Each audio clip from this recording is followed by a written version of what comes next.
Cricket winners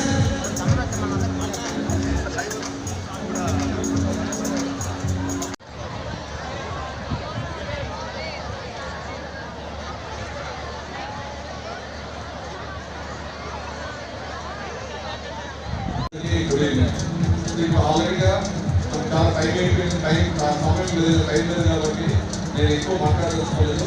ఒకటే ఏంటంటే నేను పిలవగానే అలా ఇట్లా ఫంక్షన్ ఉంది ఇది రావాలన్నా అంటే పిలవగానే ఎస్ మేము వస్తాము అనేసి పెద్ద మనసు చేసుకుని అంటే వాళ్ళు ఎంతో బిజీ కార్యక్రమాలు ఉన్నటువంటి అన్నదిక్కులు సుధరణ కానీ ఎవరిని కానీ వెంటనే నేను పిలవగానే మేము వస్తామని చెప్తున్నారంట.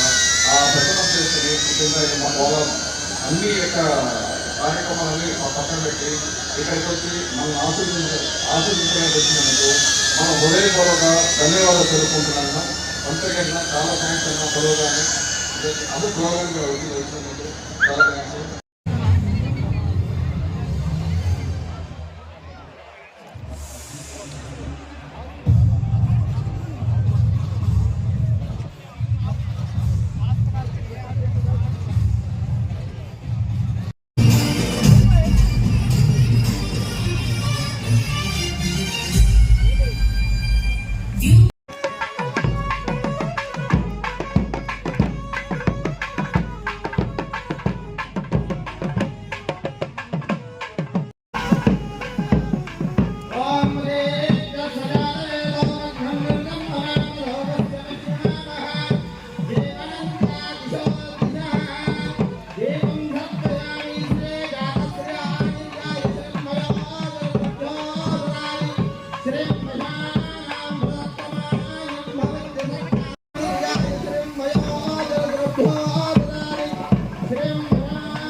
చాలా ఉన్నాయి ఇంకా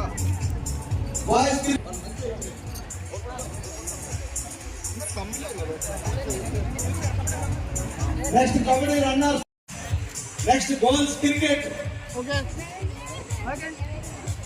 శ్రీలో మేమందరం కూడా పార్టిసిపేట్ చేయాల్సింది, కానీ మాకు ఇతర ఆ సమయంలోనే వేరే కార్యక్రమాల వలన ఇక్కడికి రాలేకపోయాం.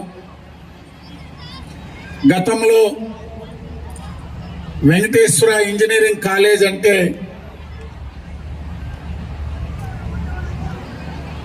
కేవలం స్మాల్ ప్లేస్లో 10 ఎకరాల్లో కాలేజీ రన్ అవుతూ ఉండేది.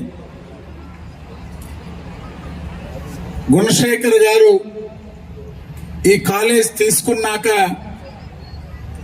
ఇక్కడ చుట్టుపక్కల ల్యాండ్స్ అన్ని కొంటున్నానంటే అడిగాను నేను, ఇంజనీరింగ్ కాలేజ్ వేస్తే రన్ చేయడం కష్టంగా ఉందంటున్నారు, మీరు అక్కడ ఫర్దర్గా కూడా ఎందుకు ఇంకా ల్యాండ్స్ తీసుకుంటున్నారు అంటే నాకు పేషన్ ఉందన్నా.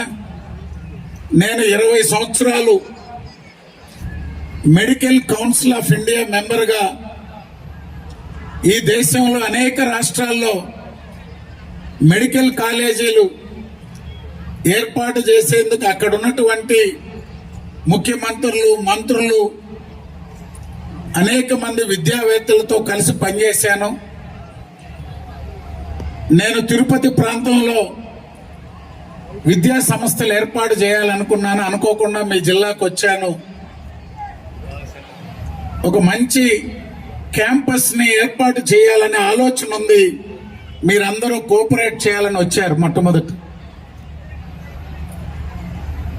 ఈ కాలేజీలో పెట్టిన పెట్టుబడికి ఫలితాలు వస్తున్నాయా, లాభాలు వస్తున్నాయా అనే ఆలోచన లేకుండా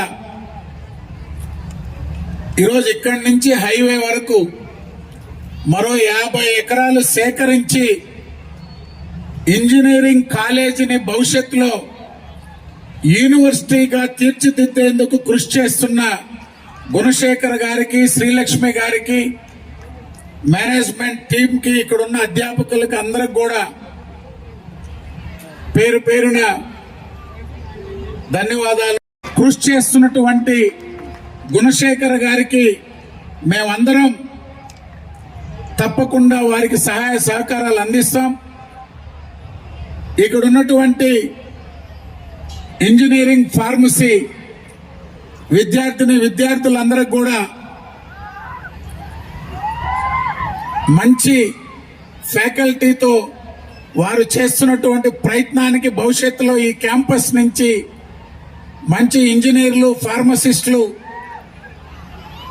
మనకు అందించేందుకు వారు చేస్తున్నటువంటి కృషికి మీరందరూ కూడా మంచి ఫలితాలు సాధించేదానికి కృషి చేయాలని కోరుకుంటూ, భవిష్యత్తులో త్వరలోనే వెంకటేశ్వర యూనివర్సిటీ ఫెస్ట్కి మళ్ళీ మేమందరం కూడా విచ్చేస్తామని చెప్పి తెలియజేస్తూ, దీన్ని అభివృద్ధి చేయాలని మా ఆకాంక్ష. నేను ఏదో లాభాపేక్ష కోసం కాకుండా ఒక ఫ్యాషన్తో, అంకిత భావంతో దీన్ని అభివృద్ధి చేయాలని ఆలోచన చేస్తున్నానని చెప్పారు. నిజంగా అలాంటి ఆలోచనలు చాలా మంచి ఆలోచనలు. గుణశేఖర్ గారికి, శ్రీలక్ష్మి గారికి, ఇతర ఈ యొక్క వెంకటేశ్వర కాలేజ్ అధ్యాపకులకి, అధ్యాపకేతర సిబ్బందికి, అదేవిధంగా విద్యార్థులు మామూలుగా మేము ఈ ఫెస్ట్ ఈ కాలేజ్ తీసుకున్నాం. మామూలుగా ఈ వెంకటేశ్వర కాలేజ్ ఫెస్ట్ అనేది 3 రోజులకు జరుగుతుంది. మొత్తం కంప్లీట్ 9 రోజులు ఉంటారు. బ్యానర్ రిలీజ్ నుంచి స్టార్ట్ చేస్తాము. కాకపోతే ఎందుకు చాలామంది అడుగుతారు, ఎందుకు సార్ ఇవన్నీ చేశాను? వీఆర్ గివింగ్ స్టూడెంట్స్కి ఏంటంటే ఒకటి మేము స్టూడెంట్స్ని అడుగుతున్నామంటే study with passion, play with pride. Our motto is play with pride, live with joy. అంటే చదువుతో పాటు క్రీడలు కానీ, స్పోర్ట్స్ కానీ, అట్లా కల్చరల్ యాక్టివిటీస్ ఉంటే వాళ్ళన్ని రకాలుగా మా మెంటల్గా, ఫిజికల్ అన్ని రకాల ఫిట్ కాబట్టి వాళ్ళకి ఏంటంటే వాళ్ళని అడుగుతున్నాం, వాళ్ళ నుంచి మేము ఒకటి అడుగుతున్నాం, మా నుంచి 2 ఇస్తాను. వాళ్ళు చదువుకుంటే స్పోర్ట్స్ ఫెసిలిటీస్ కానీ, ఈ కల్చరల్ యాక్టివిటీస్ కానీ ఇవ్వాలనుకుంటున్నాను. ఇది ముఖ్యంగా ఎందుకు ఈ విధంగా అంటే, చాలా వరకు నేను చాలా ఆర్గనైజేషన్స్ అన్నీ ఎస్టాబ్లిష్ చేసినాను. మన పిల్లలు చాలా వరకు ఏంటంటే ఇది ఒక తమిళనాడులోని అదర్ డిస్ట్రిక్ట్స్, అదర్ స్టేట్ జరుగుతుందన్న కానీ మన దగ్గర ఎందుకు జరగదు, మనం చేసుకోవాలి, ఇంకా వాళ్ళకన్నా మనం బాగా చేసుకోగలం. సో ఆ ఉద్దేశంతో నేను చేసిన కానీ బెస్ట్ వాళ్ళు స్టూడెంట్స్కి ఎప్పుడు వాళ్ళకి అన్ని నాట్ ఓన్లీ ఈ గేమ్స్ అనేవి, నాట్ ఓన్లీ ఈ కల్చరల్ యాక్టివిటీస్ కానీ, స్టడీస్ పరంగా కానీ, ప్లేస్మెంట్ పాయింట్ ఆఫ్ కానీ, అకాడమిక్ పాయింట్ ఆఫ్ కానీ బెస్ట్ అయ్యి వాళ్ళు అందులో చదువుతున్నాను. అందువల్ల ఆ ప్రయత్నం